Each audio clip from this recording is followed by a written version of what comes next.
नमस्कार। गोल चक्र के ऑनलाइन प्लेटफॉर्म पर आप लोगों का स्वागत है। हम लोगों का जो कॉन्सेप्ट टॉक सीरीज चल रहा है उसके तहत आज हम लोग देखेंगे सुप्रीम कोर्ट और हाई कोर्ट के न्यायाधीशों के हटाने की प्रक्रिया क्या है।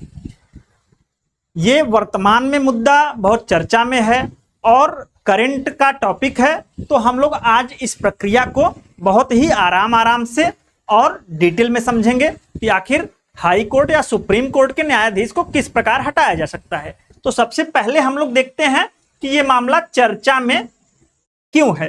तो चर्चा में ये मामला इसलिए है क्योंकि दिल्ली हाई कोर्ट के जस्टिस हैं यशवंत वर्मा।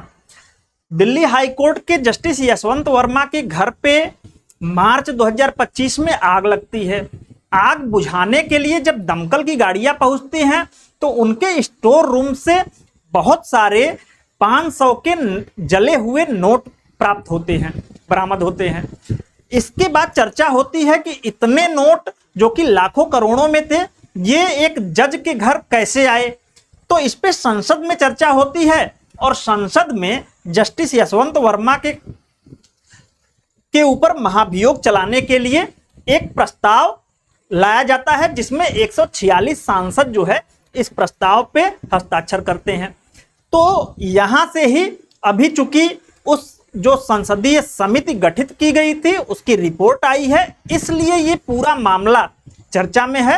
और चूंकि जस्टिस यशवंत वर्मा ये जो है दिल्ली हाई कोर्ट के जज थे, तो दिल्ली हाई कोर्ट के जज थे, तो यहां पे हम लोग हाई कोर्ट और सुप्रीम कोर्ट दोनों के न्यायाधीशों के चूंकि हटाने की प्रक्रिया सेम है, तो दोनों के प्रोसेस को आज डिटेल में देखेंगे। तो चर्चा में क्यों है आप लोग जान गए। अब हम लोग यहां पर देखते हैं कि सुप्रीम कोर्ट या हाई कोर्ट के न्यायाधीशों के हटाने की जो प्रक्रिया चलती है, तो यहां पे इनको किन आधारों पर हटाया जा सकता है। सुप्रीम कोर्ट का जज हो या हाई कोर्ट का जज हो, उसको दो आधार पर हटाया जा सकता है। एक है साबित कदाचार या दुर्व्यवहार का मामला उस पर सिद्ध हो जाए, और दूसरा है अक्षमता। ठीक है, तो साबित कदाचार या दुर्व्यवहार और अक्षमता, यानी कि या तो कदाचार में जज लिप्त पाया जाए और दोषी ठहराया जाए, फिर महाभियोग की पूरी प्रक्रिया चला के उसको हटाया जाए राष्ट्रपति के द्वारा, या फिर अक्षमता यानी कि कोमा में चले जाए या कार्य करने में ही अक्षम हो जाए। तो ऐसे आधार पर दो आधार दिए गए हैं संविधान में कि इन दो आधारों पर सुप्रीम कोर्ट या हाई कोर्ट के न्यायाधीश को हटाया जा सकता है। लेकिन यहां पे ध्यान दीजिएगा कि जो सुप्रीम कोर्ट या हाई कोर्ट के न्यायाधीश को हटाने की पूरी प्रक्रिया है, जिसे हम लोग महाभियोग की प्रक्रिया कहते हैं, ये प्रक्रिया जो है ये संविधान में नहीं है, बल्कि न्यायाधीश जांच अधिनियम 1968 में दिया गया है। और इसी न्यायाधीश जांच अधिनियम 1968 में दी गई जो प्रक्रिया है, उसी आधार पर सुप्रीम कोर्ट या हाई कोर्ट के जज को हटाया जाता है। यहां पे समझने की बात है कि अब ये प्रक्रिया जो न्यायाधीश जांच अधिनियम 1968 में है, ये क्या है और क्या ये प्रक्रिया जो अभी ताजा मामला है जस्टिस यशवंत वर्मा के ऊपर भी चलाया गया। तो आंसर है हाँ, ये प्रक्रिया जस्टिस यशवंत वर्मा के ऊपर चलाया गया। यहां पे समझिएगा कि न्यायाधीशों को हटाए जाने से संबंधित जो प्रस्ताव होता है, ये लोकसभा या राज्यसभा दोनों सदनों में इक्वल रूप से लाया जा सकता है। यानी कि न्यायाधीश को हटाने से संबंधित जो प्रस्ताव होता है वो किसी भी सदन में लाया जा सकता है। बस अंतर यहां पे छोटा सा है कि अगर लोकसभा में लाया गया प्रस्ताव, तो वहां पे कम से कम 100 सदस्यों के हस्ताक्षर उस प्रस्ताव के ऊपर होने चाहिए, जबकि अगर राज्यसभा में यह प्रस्ताव लाया जाता है तो 50 सदस्यों के कम से कम हस्ताक्षर उस प्रस्ताव पे होने चाहिए। जस्टिस वर्मा के केस में जो महाभियोग की प्रक्रिया न्यायाधीश जांच अधिनियम 1968 के तहत प्रारंभ हुई, वो लोकसभा में प्रारंभ हुई थी और 146 सांसदों ने, जिनकी संख्या 100 से ज्यादा थी, प्रस्ताव पे हस्ताक्षर किया। और उस प्रस्ताव को जब प्रस्ताव जो है सांसदों द्वारा 100 और राज्यसभा में 50 सांसद द्वारा हस्ताक्षर करके किसे दिया जाता है, तो वो प्रस्ताव लोकसभा में लोकसभा अध्यक्ष के पास आता है, और अगर राज्यसभा का मामला है तो राज्यसभा के सभापति के पास ये जाता है। अब यहां पे ध्यान से समझिएगा कि जो प्रस्ताव हटाने का महाभियोग का जज के खिलाफ लाया गया, सुप्रीम कोर्ट या हाई कोर्ट के, ये लोकसभा में अगर आया है तो लोकसभा अध्यक्ष के पास आएगा, राज्यसभा में आएगा तो राज्यसभा के सभापति के पास आएगा। इसके बाद लोकसभा अध्यक्ष के पास कुछ पावर होते हैं, ये आपको जानने बहुत जरूरी है। लोकसभा अध्यक्ष जो है ये इस प्रस्ताव को चाहे तो एक्सेप्ट कर ले या चाहे तो अस्वीकार कर दे। अगर लोकसभा अध्यक्ष इस प्रस्ताव को यहीं पे अस्वीकार कर दे, उसको लग रहा है कि नहीं जांच की कोई आवश्यकता नहीं है, और वो अस्वीकार कर दे, तो ये जो प्रस्ताव है लोकसभा अध्यक्ष के पास ही समाप्त हो जाएगा या राज्यसभा के सभापति के पास ही समाप्त हो जाएगा। अगर राज्यसभा में आया है तो इनके पास ही समाप्त हो जाएगा। लेकिन अगर लोकसभा अध्यक्ष या राज्यसभा में जो सभापति हैं ये प्रस्ताव को एक्सेप्ट कर लेते हैं तो ये प्रक्रिया फिर आगे बढ़ेगी, और लोकसभा अध्यक्ष अगर इसको स्वीकार करता है या राज्यसभा का सभापति इसको स्वीकार करता है तो फिर इनको एक 3 सदस्यीय समिति का गठन करना होता है। ठीक है, ये 3 सदस्यीय समिति का गठन करते हैं। अब इस 3 सदस्यीय समिति में आप याद रखिएगा कौन कौन होता है। तो पहला, या तो सुप्रीम कोर्ट का सीजेआई या सुप्रीम कोर्ट का कोई अन्य न्यायाधीश, यानी कि सीजेआई अगर नहीं है तो सुप्रीम कोर्ट का कोई अन्य न्यायाधीश भी इस 3 सदस्यीय समिति में रहेगा। इसके अलावा भारत में किसी राज्य के हाई कोर्ट का चीफ जस्टिस दूसरे सदस्य के रूप में रहेगा, और तीसरा जो है एक प्रतिष्ठित न्यायविद होगा।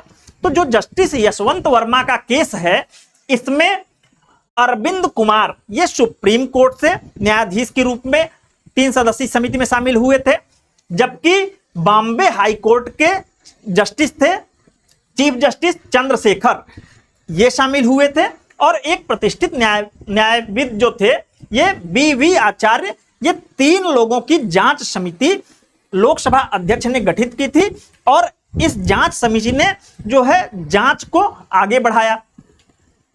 जांच जब आगे बढ़ी तो याद रखिएगा ये लोकसभा और राज्यसभा में इक्वल रूप से, अगर राज्यसभा में सभापति स्वीकार कर लेता है तो उसे भी 3 सदस्यीय यही समिति गठित करनी पड़ती है, और फिर इस समिति का काम आगे बढ़ता है और समिति उस आरोप की जांच करती है कि वास्तव में न्यायाधीश दोषी है या नहीं है। अब अगर जांच के बाद ये समिति कह दे कि जज जो है ये दोषी नहीं है, तो ये जो पूरा मामला स्टार्ट हुआ था न्यायाधीश अधिनियम 1968 के तहत, समिति जैसे ही कहती है कि ये मामला जो है नहीं बनता और जज निर्दोष है तो ये मामला वहीं खत्म हो जाएगा। लेकिन अगर जांच समिति कहती है कि जज जो है वास्तव में कदाचार का दोषी है, दुर्व्यवहार का दोषी है, तो फिर जांच जो हुई है अब ये प्रक्रिया फिर से आगे बढ़ेगी। अभी जस्टिस यशवंत वर्मा के केस में हुआ कि जो समिति बनी थी अरविंद कुमार, चंद्रशेखर और बीवी आचार्य की, इन्होंने जस्टिस वर्मा को कदाचार का दोषी पाया है, और इन्होंने जो जांच समिति है अपनी जो रिपोर्ट है ये जो है लोकसभा में प्रस्तुत की। अब जब ये रिपोर्ट प्रस्तुत की जाती है तो इसके बाद प्रक्रिया चलती है कि ये जो प्रस्ताव था अब ये दोनों सदनों में यानी लोकसभा में और राज्यसभा में, यानी जिस सदन में प्रस्ताव पहले स्टार्ट हुआ है पहले उस सदन में विशेष बहुमत से इसको पास करना होगा, फिर ये दूसरे सदन में जाएगी। जैसे यशवंत वर्मा के केस में हमने देखा कि लोकसभा में प्रक्रिया शुरू हुई थी, तो ये जो रिपोर्ट है ये प्रस्ताव है जांच समिति की, ये लोकसभा में आएगी और लोकसभा द्वारा विशेष बहुमत से इसे पास करके राज्यसभा में भेजा जाएगा। राज्यसभा भी अगर इस प्रस्ताव को विशेष बहुमत से पास कर देती है तो फिर यह प्रस्ताव राष्ट्रपति के हस्ताक्षर के लिए भेजा जाता है और राष्ट्रपति हस्ताक्षर करके जज को हटने का आदेश जारी करता है। तो ये पूरी प्रक्रिया है। यहाँ पे ध्यान देने वाली बात यह है कि ये तो हमने देखा कि सुप्रीम कोर्ट और हाई कोर्ट के जज को कैसे हटाया जाता है, जो प्रक्रिया मैंने अभी समझाई, इसी प्रक्रिया से भारत के मुख्य निर्वाचन आयुक्त और कैग यानी कि नियंत्रक और महालेखा परीक्षक को भी हटाया जाता है। सेम प्रोसेस के माध्यम से इन दोनों पदों पे बैठे मुख्य निर्वाचन आयुक्त और नियंत्रक एवं महालेखा परीक्षक को भी हटाया जाता है। तो ये चीजें याद रखिएगा। अब यहां पे जो सवाल उठता है कि जो जस्टिस वर्मा का केस करंट में चल रहा है, इसमें मामला ये है कि जब जस्टिस वर्मा पे ये प्रक्रिया चलाई गई, जस्टिस वर्मा ने अप्रैल 2025 में अपने पद से त्यागपत्र दे दिया। अब चूंकि ये प्रक्रिया ये संसद में चलती रही और इसकी रिपोर्ट अभी अगस्त में रिलीज हुई, तो यहां पे सवाल उठता है कि जिस जज को हटाने की ये पूरी प्रक्रिया चल रही थी, उस जज ने तो पहले ही इस्तीफा दे दिया। तो क्या ये मामला खत्म हो गया? क्या ऐसे जज पे कोई कार्रवाई होगी या नहीं होगी? क्योंकि उसने तो पहले ही ये तो हटाने की प्रक्रिया है और वो पहले ही इस्तीफा दे के हट चुके हैं। तो ऐसे में जो सवाल बनता है वो ये है, क्योंकि ये न्यायपालिका के प्रति विश्वास का मामला है, ये न्यायिक जवाबदेही का मामला है, और न्याय पर से अगर विश्वास आम जनता का उठता है तो ये लोकतंत्र के लिए खतरा है। तो होना क्या चाहिए?